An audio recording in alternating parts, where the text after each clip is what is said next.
I've played every type of music that you could put a trombone part in at this point in my life. I was on tour with Lauryn Hill for almost 2 years.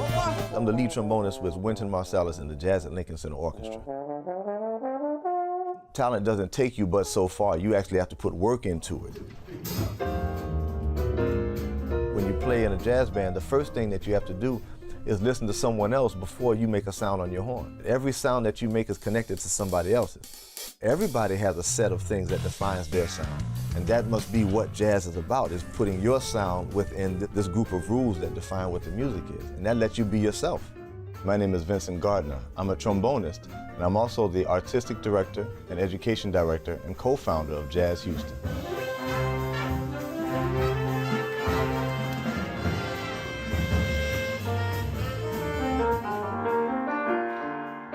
I was born in Chicago to a musical family. Both of my parents are music educators. My father was a great trumpet player.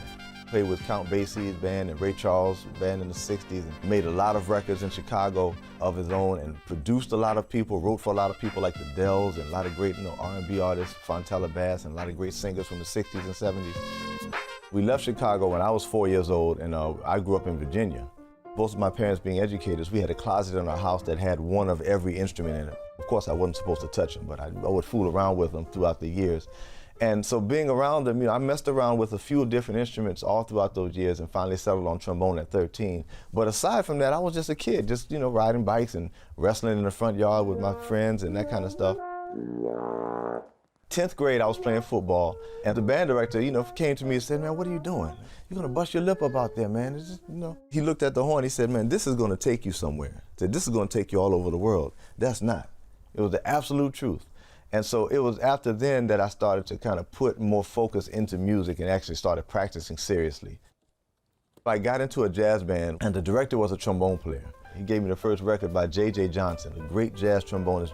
And when I heard what he was doing, I said, there's no way that I could be playing the same instrument that this guy on this record cover is playing. It was very personal, the way that his horn, the way he sang through his trombone. He used vibrato, which is the waver in the sound. Just all the little effects, things that he did that no other trombone player did. Man, that blew my mind when I was 17. It really blew my mind that these kinds of things were possible. And that's when I realized I have a lot of work to do.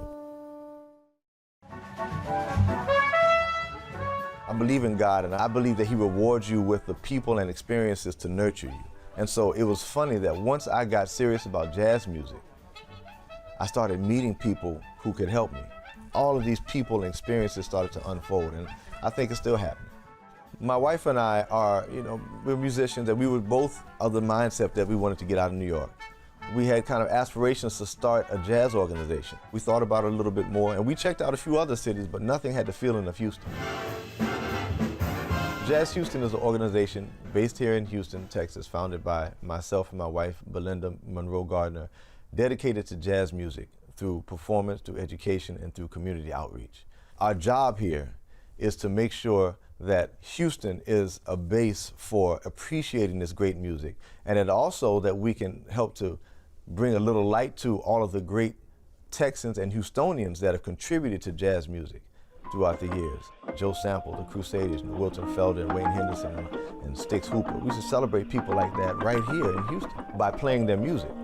Jazz music was the foundation for so much, and it's important that young people not only know that, but also know what the music is that started all of that.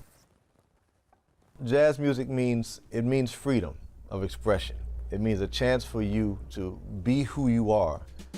It's complete freedom, and once you realize that and can get outside of the fact that there are rules to it and learn how to be free within it, you see that there's no limit to what you can do. And I think that is the greatest mode of expression that we have.